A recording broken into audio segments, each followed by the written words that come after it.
कोपरगाव तालुक्यातील मढीबुद्रुक येथे शनिवार दिनांक 14 मार्च 2026 रोजी शेतात बिबट्याची 2 पिले मृतावस्थेत आढळून आल्याने परिसरात खळबळ उडाली आहे. ही घटना वेणुनाथ संतुगमे यांच्या शेतात उघडकीस आली. प्राथमिक माहितीनुसार या पिल्लांचा मृत्यू मोठ्या नर बिबट्याच्या हल्ल्यात झाला असावा असा अंदाज व्यक्त केला जात आहे.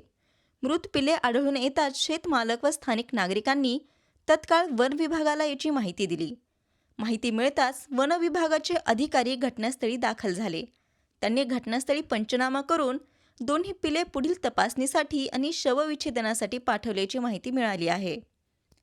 दरम्यान शेतकरी व परिसरातील नागरिकांनी सांगितले की शेतीसाठी वीज पुरवठा प्रामुख्याने रात्रीच्या वेळी होत असल्याने शेतकऱ्यांना रात्री 2 ते 3 वाजेच्या सुमारास पाणी देण्यासाठी शेतात जावे लागते. अशा परिस्थितीत बिबट्याचा धोका संभवत असल्याने नागरिकांमध्ये भीतीचे वातावरण निर्माण झाले आहे. या पार्श्वभूमीवर संबंधित परिसरात वन विभागाने तातडीने बिबट्याला पकडण्यासाठी पिंजरा बसवावा अशी मागणी ग्रामस्थांनी केली आहे. तसेच शेतीसाठी महावितरणकडून दिवसा वीज पुरवठा करण्यात यावा अशी मागणीही गावकऱ्यांनी केली आहे. संवाद महाराष्ट्रासाठी रवी वाघडकर, कोपरगाव. आमच्या इथे आहे ना बिबट्यांची पिल्लं आहे 2 मारलेले रात्री पहाटे. आम्हाला आहे ना बिबट्यांची शंका आहे इथं मकाच्या क्षेत्रामध्ये. तर आम्हाला आहे ना पिंजऱ्याची सोय केलेली अत्यंत आवश्यक आहे जास्त. कारण रात्री पाणी भरावं लागतं, रात्रीची लाईट आहे. अशा मोठ्याल्या पिकामध्ये आम्हाला काही दिसत नाही, अंधार आहे त्याच्यामध्ये पूर्ण. तर मानसिक हानी झाली त्याला जबाबदार कोण राहील? या छोट्या पशूंची तुम्ही एवढी सुरक्षा द्या, तर मग माणसांना का सुरक्षा देत नाही तुम्ही? त्यांची काळजी घेतलीच पाहिजे ना माणसांची बी. तेव्हा लवकरात लवकर आहे ना आम्हाला पिंजऱ्याची सोय करून द्या संध्याकाळ. फिरते ना आमची लहान लहान पोरं राहते तिथे. आज दिनांक 14 तारीख. आज आमच्या मडी बुद्रुक कुर्लाचर परिसरात गमी वस्ती परिसरात 2 बिबटाच्या पिल्लांचे इथं सकाळी आमचे डॉक्टर गमी यांनी मला फोन केला असता त्यांना इथं त्यांच्या शेतामध्ये मृतावस्थेत 2 बिबटांचे पिल्ले आढळून आले.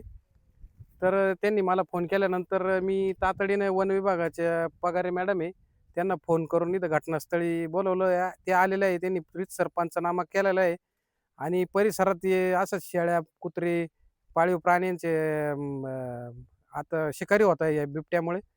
आणि आता हे 2 बिबट मेले म्हणल्यानंतर यांची मादी इथं आमच्या परिसरामध्ये ती चवतळून अनेक पशूंची हानी होण्याची शक्यता आहे.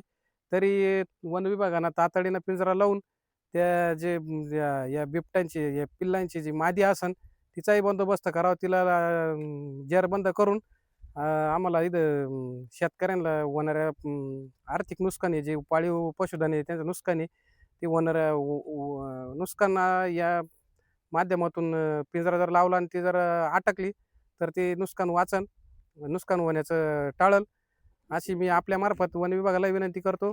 इथं रोज रात्री आता आज रात्रीची लाईट चालू आहे. आमच्या पोयगाव विभागाला आम्ही वारंवार सूचना केलं, सबस्टेशन विभागाला, तरी ते रात्रीचं दिवसा वीज पुरवठा आम्हाला देत नाही. ते म्हणतात शहा जोडणे. आता 2 दिवसापूर्वी आमदार साहेबांनी फोन केलेला आहे, तरी त्यांनी तातडीने लवकर सबस्टेशन नाही पण दिवसा वीज पुरवठा या शेतकऱ्यांना करावा. आता ही ताजी घटना आहे, हिच्याहून त्यांनी लक्षात आलं पाहिजे त्यांना की बुवा इथं परिसरात किती बिबटाचा वावर आहे, शेतकऱ्यांचे किती भीतीचं वातावरण आहे आणि शेतकरी किती हालाकीच्या परिस्थितीतून किती स्वतःच्या जीवावर उदार होऊन शेती करते. तरी यामार्फत वन विभागाला विनंती त्यांनी तातडीने पिंजरा लावा आणि